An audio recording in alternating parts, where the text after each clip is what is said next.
Hello and welcome back to another episode of Wisdom for the Weekend. Happy Friday, all.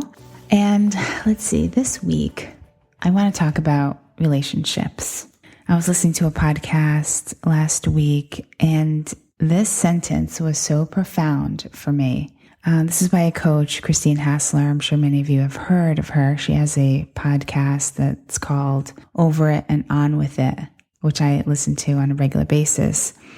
And she said, we accept the love we think we deserve. And the reason why that struck me so deeply was because in the past, I've certainly accepted sort of like measly relationships when I think the biggest thing that I have found in the past is that the men that I used to date didn't have enough time for me. They never had enough time. They always had other obligations and other priorities.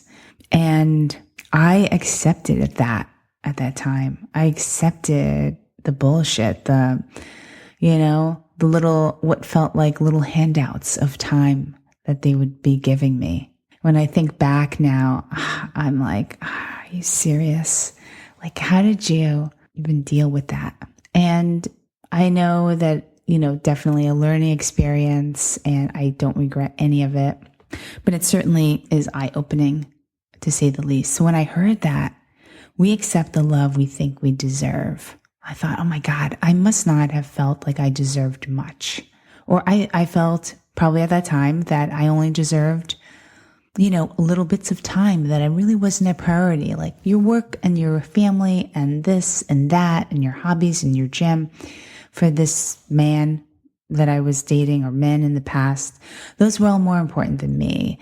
So yeah, if I come fifth or sixth, then whatever time. And if I only saw you twice a month, then okay, then I guess I would have to accept that, which is total bullshit, right?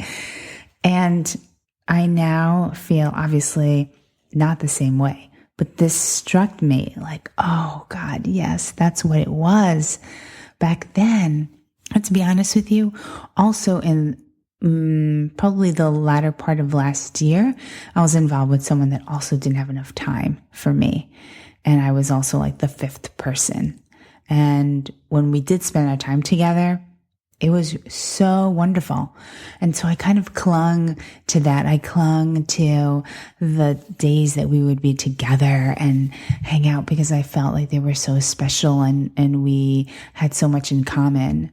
Yet the truth is that he did not continue to spend more time with me. He may have felt the same and felt that our time together was really, special and fun and sexy and all those things. But what I know is that it did lack depthness. And at that time, I probably just didn't feel like I deserved that sort of depth. I had Ken Page on the podcast. It was live, was it last Wednesday? And he talked about having our core gifts and having the person that we're with recognizing our core gifts and acknowledging them and really adoring our core gifts. And I think that's so beautiful. Like Ken's voice is so nurturing. I don't know if you heard that episode, but it was so nurturing. I felt like my father would have been speaking to me very kindly about my own core gifts, which was never really the way I grew up. My father was very absent. So I never really grew up with that sort of like loving.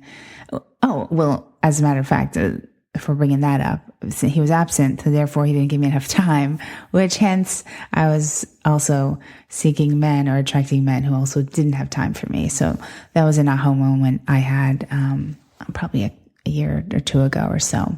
And I've come to realize that healing that part of me of not having a father that was really present and sort of like needing that in the men I dated, needing their time, needing their presence, which probably came off as being needy. I mean, to be honest with you, gross, right? I don't want to feel that way ever.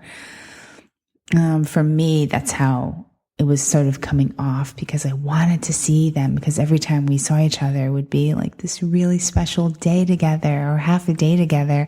And then I'd have to wait like a couple of weeks before seeing them again. It was so disheartening.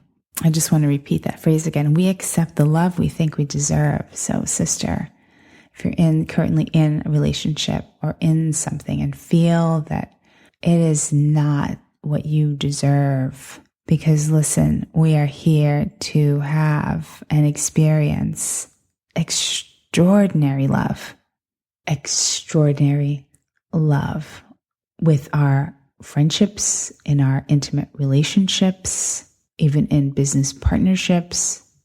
And if we're not, and you know deep down if you're getting that or not, is it time to really look at that? How much more time do you want to spend on something that may not really be, feeding you or nourishing you on such a deep, beautiful level, right? It's taken me a long time to come to this realization that I deserve more, you deserve more. Women in general, we just deserve so much more. And we like love so much, right? We like love these men or whoever it is that we're in partnership with. And they may or may not be reciprocating what we are giving. And that may or may not be something you want to continue with. I certainly was not getting what I deserved on so many levels. And that's never happening again in my lifetime.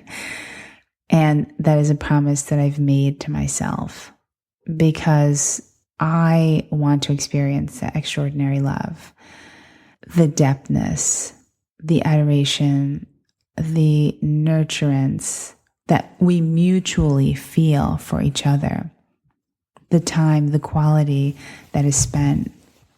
That is just, something that we all strive for, want, and desire in our love lives.